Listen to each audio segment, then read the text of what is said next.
और बात करते हैं महाराष्ट्र में हो रहे बीएमसी और नगर निगम के चुनावों की। हमारे सहयोगी लगातार हमारे साथ बने हुए हैं। महाराष्ट्र महानगर पालिका चुनाव की वोटिंग शुरू हो चुकी है, लगातार जारी है। बीएमसी समेत 29 ऐसे महानगर हैं जहां इस वक्त चुनाव हो रहे हैं। लोग अपने घरों से निकलकर अपने मताधिकार का इस्तेमाल कर रहे हैं। सिर्फ लोग ही नहीं बल्कि आम और खास और जो पॉलिटिकल लोग हैं वो भी निकलकर पहुंच रहे हैं अपने अपने पोलिंग सेंटर्स और अपना वोट कास्ट कर रहे हैं। और साथ ही लोगों से अपील कर रहे हैं कि ये आपके पास मौका है अपनी सरकार को चुनने का, अपने प्रतिनिधि को चुनने का। जो बदलाव आप देखना चाहते हैं उसके लिए आपको घरों से बाहर निकलना पड़ेगा, मताधिकार का इस्तेमाल करना पड़ेगा।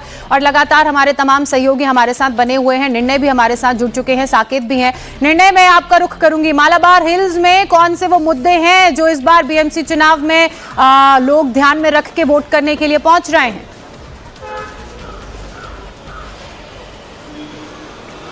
देखिए, मालाबार हिल जो है वो मुंबई की इस फाइनेंशियल तासीर को रिप्रेजेंट करता है। जाहिर सी बात है, लोग चाहेंगे कि ये फाइनेंशियल कैपिटल जो है वो और ग्रो करे। जिस प्रकार से नए नए जो सी लिंकिंग के प्रोजेक्ट्स जो बन रहे हैं, अभी आपने देखा मुंबई में कोस्टल हाईवे जो है उसको इनॉग्रेट किया गया कुछ समय पहले।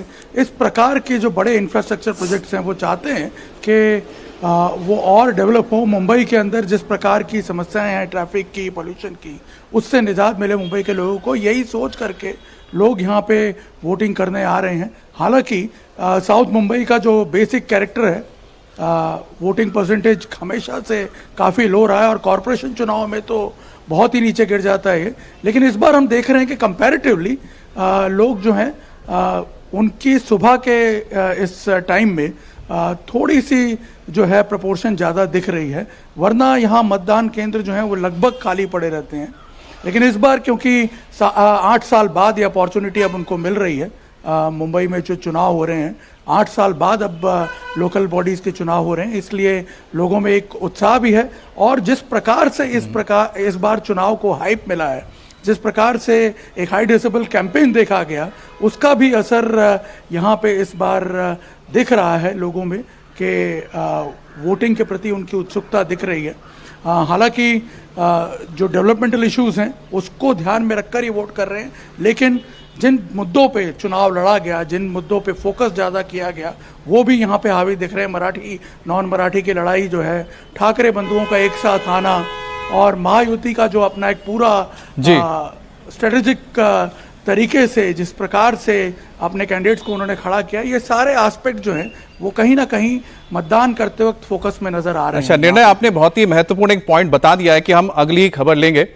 अच्छा, नाना पाटेकर मशहूर अभिनेता है, उनकी बात सुन लेते हैं। असं वाटतं मतदान करणं म्हणजे आपल्या अस्तित्वाची खूण आहे आणि ते जाणीवपूर्वक सगळ्यांनी करायला हवं। तुम्हाला जो कोणी उमेदवार योग्य वाटत असेल त्याला तुम्ही करा, पण जाणीवपूर्वक घराच्या बाहेर पडा। ही सुटी म्हणून घरामध्ये राहू नका। कृपया बाहेर पडा आणि मतदान करा। धन्यवाद।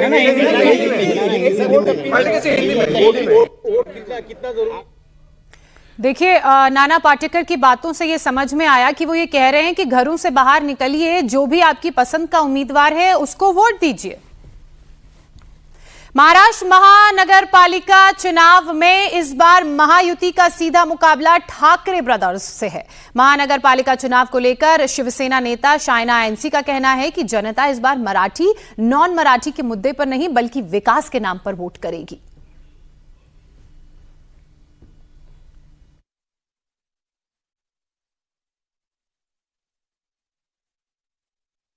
बीएमसी के क्रूशल चुनाव में वोट डालने इस वक्त पहुंची हैं शिवसेना की नेता शायना एनसी हमारे साथ हैं। शायना जी, सबसे पहले तो हम ये बताइए कि इस बार के जो चुनाव है हम देख रहे हैं काफ़ी क्रूशल चुनाव हैं दोनों ही गठबंधनों के लिए। किस तरह के प्रोस्पेक्ट्स आप देख रही हैं महायुति? देखिए, 2017 के बाद आज चुनाव आया है और बहुत ही महत्वपूर्ण है कि मुंबईकर बाहर आके अपना मतदान दे। जैसे कि हम कहते हैं कि पहले मतदान फिर जलपान, एक फंडामेंटल राइट, एक फंडामेंटल ड्यूटी रहता है हर एक मुंबईकर का। जो आप प्रगति चाहते हैं, आप चाहते हैं कि आपके मुंबई शहर में एसटीपी प्लांट आए, पॉटहोल खड्डे मुक्त मुंबई हो, आप चाहते हैं कि हाउसिंग फॉर ऑल, आप चाहते हैं कि स्वच्छ पानी और इसके साथ हेल्थ केयर और एजुकेशन फैसिलिटीज़ जो बीएमसी देती है वो वर्ल्ड क्लास हो, तो आपको मतदान देना ही पड़ेगा। बहुत सारे विपक्ष के लोग हैं जो सिर्फ बयानबाजी पे उतरे हैं। हमें बयानबाजी नहीं करना है, सिर्फ प्रगति करना है। मैं उसी की बात कर रहा हूँ। आपने जिन मुद्दों की बात अभी की, बेसिक इश्यूज़ की, हमने देखा चुनाव प्रचार के दौरान कहीं उसकी चर्चा नहीं थी। मराठी नॉन मराठी वर्सेस की लड़ाई जो है वो बहुत हावी होती हुई दिखी। क्या लग रहा है कितना फ़ायदा होगा इसका महायुति? देखिए, ये लोग जो मराठी मानुस को याद करते हैं सिर्फ इलेक्शन के वक्त, शायद उन्होंने एक काम भी नहीं किया मराठी मानुस के लिए। हमारे नेता आदरणीय एकनाथ जी शिंदे ने गिरनी कामगार हो या 17,000 घर दिया रमाबाई नगर या बीडीडी चौल में स्थानिक लोगों को वापस लाया है। मराठी भाषा को लेके अभिजात दर्जा हमारे नेता ने दिया है। तो ये होता है सक्रिय काम। और मुंबईकर आज सुबह से ही वोट डालने निकल पड़े हैं। सुबह 7:30 बजे से बूथों पर लंबी कतारें देखने को मिली। इस पर वोटर्स के मन में क्या है वो भी जरा सुनते हैं। अभी मैंने फर्स्ट टाइम वोट किया है आज, और ये वार्ड में मैं आई हूँ वोट करने के लिए। और मेरा मैसेज सब लोग को यही है कि सब यूथ को यही है कि प्लीज आप भी आ जाओ, वोट करो और अपना देश का नाम रोशन करो। मैं महत्व दूंगी, मतलब जो ऑर्गेनाइजेशंस है, बड़े बड़े कंपनीज है, उन लोग को अच्छा फैसिलिटीज देने के लिए गवर्नमेंट को बढ़ावा देना चाहिए। हमारी जनता का काम क्या है कि उनको चुन के लाने का, बाकी का क्या प्रोसीजर है वो हमको नहीं मालूम है। वो वही सीखे, तो वो हिसाब से वो करे, बस अपना देश सुरक्षित रखे, बस यही हमारा कहना है। नमस्कार, मैं अश्विनी जाधव। मैं आपको कहना चाहती हूँ कि महाराष्ट्र के भविष्य के लिए आप जरूर वोट कीजिए। वोट कर दिया? यस, मैंने वोट कर दिया है। सुबह 7:30 बजे आके मैंने वोट किया है। मैं और मेरी फैमिली, हम सब साथ में आके वोट किया है। आप भी जरूर वोट कीजिए। मैं नैना मनीष वोरा, आज सुबह 7:30 बजे आगे मैंने वोट किया। आप सब भी वोट किया, अपने महाराष्ट्र के लिए वोट कीजिए और महाराष्ट्र को आगे बढ़ाइए। महाराष्ट्र को वोट कीजिए। आज सब अपना हक है, अपना हक मत छोड़िए, अपना हक। तो मुंबई के लोगों को आप सुन रहे थे। वहीं जुहू की बात की जाए तो हमारे संवाददाता दिनेश मौर्य ने कुछ और वोटर्स से बात की। वोटर्स का क्या कहना है, वोट डालने के बाद किस तरह की बातें वो कह रहे हैं, उनके मन में क्या था, आप खुद सुनिए।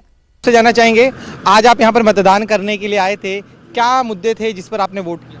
बस विकास मुद्दा सर, विकास चेंजेस चाहिए हमको अब। अच्छा, बीएमसी में परिवर्तन चाहिए? जी। किसे चाहते हैं आप? मैं तो भाजपा का समर्थन हूँ एकदम। अच्छा, हाँ, खुला भाजपा। क्यों? क्योंकि मोदी हमारे मैं बहुत चाहता हूँ मोदी को, बहुत दिलो जान से, भगवान की तरह पूछता हूँ उनको। हाँ, एकदम अच्छा मोदी जैसा कोई प्रधानमंत्री ना है, ना रहेगा, ना आएगा, ऐसा लगता है। तो नगर पालिका का चुनाव है, बीएमसी में भी है ना भाजपा के जैसे जो अच्छे काम करते, हर चीज़ में भाजपा ने कभी भी देखो विकास, जब से आई है भाजपा तब से विकास ही विकास कर। नहीं, हम तो बीजेपी को ही वोट किए हैं। क्यों? हमारा शुरू से बीजेपी के करते हैं, हमको मोदी जी ही पसंद है। अच्छा, लेकिन मोदी जी तो पीएम है, ये तो नगर पालिका का चुनाव नगर सेवक चुन रहे हैं आप। मगर उनकी सरकार ही है ना यहाँ पे। बीजेपी की सरकार है तो और थोड़ा अच्छा हो सकता है ना सर। ट्रिपल इंजन ही बोल सकते हैं, और क्या, डबल इंजन तो नहीं बोल सकते, ट्रिपल इंजन बोल सकते हैं। आपको लग रहा है ट्रिपल इंजन आ पाएगा यहाँ पे? कोशिश करते हैं, क्या होता है अभी। आप जब वोट करने गए थे तो कौन सा मुद्दा आपके दिमाग में था? कि आदमी सही हो, कोई भी जाति का हो, लेकिन आदमी तो आपने महाराष्ट्र की जनता को सुना। सबने भरोसा प्रधानमंत्री नरेंद्र मोदी पर जताया है। कितना ही बड़ा या छोटा चुनाव क्यों ना हो, लोगों की प्रधानमंत्री नरेंद्र मोदी के विकास के प्रति जो दीवानगी है वो सर चढ़कर बोल रही है। साकेत भी हमारे साथ बने हुए हैं। साकेत, वहां की जनता किस मुद्दे को ध्यान में रखकर वोट कर रही है? क्या विकास का मुद्दा आगे है, या फिर जिस तरह से महाराष्ट्र में जाति को लेकर लड़ाई चल रही थी, महाराष्ट्र में घुसपैठिए को लेकर बयानबाजियां हो रही थी, वो मुद्दे हैं? देखिए जोशना, पिछले कुछ दिनों में जब हम इलेक्शन कवर कर रहे थे तो कई ऐसे मुद्दे आए जो पॉलिटिकल पार्टीज ने उठाए। पॉलिटिकल पार्टीज के मुद्दे भले ही जाति, धर्म और भाषा का रहा हो, लेकिन यहां पर जब लोग वोट कर रहे हैं तो सबका एक साथ यही कहना है कि वो विकास के मुद्दे पर और अपने क्षेत्रीय समीकरण को ध्यान में रखते हैं। अब चूंकि ये बीएमसी का इलेक्शन है, ये उनका अपना इलेक्शन है, यहाँ का जो नगर सेवक बनेगा वो उनके बीच का अपना व्यक्ति होता है, तो ऐसे में वो ये चाहते हैं कि जब किसी ऐसे व्यक्ति को चुनकर लाया जाए जो उनके आम मुद्दों पर बात करे, तो वो सबसे बेहतरीन बात होती है। और इसलिए यहाँ पर जो भी वोटिंग के लिए पहुंच रहा है उसका यही कहना है कि कैंडिडेट जो भी हो वो अपना काम ठीक तरीके से करे। वो सुख दुख में एक तरीके से अगर आप देखें तो जो MP MLAs के इलेक्शन होते हैं वो अलग होते हैं, वो रिप्रेजेंटेटिव्स होते हैं, लेकिन यहाँ आपकी बात को ऊपर तक पहुंचाना, हर सुख दुख की घड़ी में अपने लोगों के साथ जुड़ना, ये नगर सेवक का काम होता है। और इसीलिए आज जितने भी मुंबई के 227 वार्ड पर जो चुनाव हो रहे हैं वो इसी को लेकर हैं। और इसमें आपको जानकर हैरानी होगी कि 1700 से ज्यादा उम्मीदवार हैं। तो ऐसे में इन उम्मीदवारों की किस्मत भी इस पर टिकी हुई है, क्योंकि पिछले 7 सालों से इलेक्शन नहीं हुआ है। आप किस्मत की बात तो कर रहे हैं, मौजूद हूं, ये अमित जी, आप तस्वीरें दिखा लीजिए, तस्वीरें दिखा दीजिए। जी अमित, बिल्कुल अमित, ये बांद्रा इलाका है। बांद्रा की अगर बात की जाए तो यहाँ पर हर क्षेत्र के अलग अलग मुद्दे होते हैं। यहाँ देखिए कि वोटिंग परसेंटेज अमूमन कम देखा जाता है, लेकिन लोग धीरे धीरे आ रहे हैं, वोट कर रहे हैं। और खास तौर पे जो सीनियर सिटीजन्स हैं वो सबसे ज्यादा हमें यहाँ पर देखने को मिल रहे हैं, क्योंकि विकास के मुद्दे पर सबसे ज्यादा वही बात। लेकिन साकिब, जैसा आपने बताया, लोगों के अंदर ये बात तो होगी कि हमें क्या चाहिए और उसके हिसाब से हम वोट करेंगे, लेकिन आंकड़े बहुत मायने रखते हैं चुनाव में। राजेश, क्योंकि लगातार आपने बहुत सारे पॉलिटिकल लीडर्स के साथ इंटरव्यूज किए थे, उनसे आपने बात की थी, कैमरे पे बहुत सारे सवाल भी आपने किए थे, लेकिन सबसे महत्वपूर्ण है कि 2017 की अगर बात करते, थोड़े आंकड़ों पे बात करते हैं तो थोड़ा हमें इलेक्शन समझ में आ जाएगा। क्योंकि 82 और 84 का फर्क था शिवसेना और बीजेपी के सीटों को लेकर, 28 और 27% वोट परसेंटेज आए थे। लेकिन अब 2017 के बाद हालात बदल चुके हैं। बीजेपी इंटैक्ट है, शिवसेना में दरार आ चुकी है, एनसीपी में दरार आ चुकी है। मनसे की अगर बात की जाए तो उनके पास भी करीब 8% ही वोट आए थे। लिहाज से अगर देखा जाए बीजेपी के, तो बीजेपी को यहां पर क्या फायदा होता नजर आ रहा है कि अपने 27% के साथ वो कितना और परसेंटेज ऐड कर पाएगी, क्योंकि उसका एडिशन ज्यादा मायने रखता है।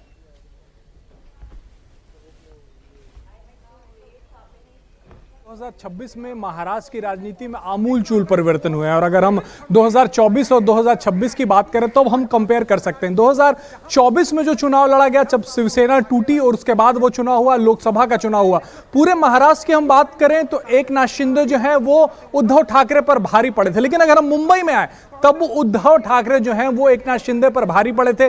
3 सांसद उद्धव ठाकरे के यहां से चुने गए थे, यानी कि उनके 9 सांसदों में से 3 सांसद जो हैं वो यहीं से चुने गए थे, मुंबई से चुने गए थे। और अगर हम विधानसभा की बात करें तब भी उद्धव ठाकरे के पूरे महाराष्ट्र में 20 विधायक हैं, 10 विधायक उनके सिर्फ मुंबई से हैं, यानी कि मुंबई में की राजनीति में उद्धव ठाकरे दखल रखते हैं। और इस बार उन्हें साथ मिला है एमएनएस के मुख्य, यानी एमएनएस पार्टी का भी साथ मिला, राज ठाकरे का भी साथ मिला है, तो थोड़ी मजबूती आई है। लेकिन अगर हम भारतीय जनता पार्टी की तरफ देखें तो 15 विधायक मुंबई से भारतीय जनता पार्टी के हैं। और पिछली बार जब चुनाव हुआ था, यानी कि 2017 में जब दोनों अलग अलग लड़े थे, जब शिवसेना इंटैक्ट थी, भारतीय जनता पार्टी उनके सामने खड़ी थी, तो बराबर की सीटें भारतीय जनता पार्टी लेके आई थी। अब पिछले तब से लेके आज तक भारतीय जनता पार्टी कई सालों तक सरकार में रही, हालांकि 2.5 साल नहीं रही थी, लेकिन पिछले 2024 से लेकर अब तक सरकार में रही। और देवेंद्र फडणवीस के पास बताने के लिए बहुत कुछ है, दिखाने के लिए बहुत कुछ है। मुंबई में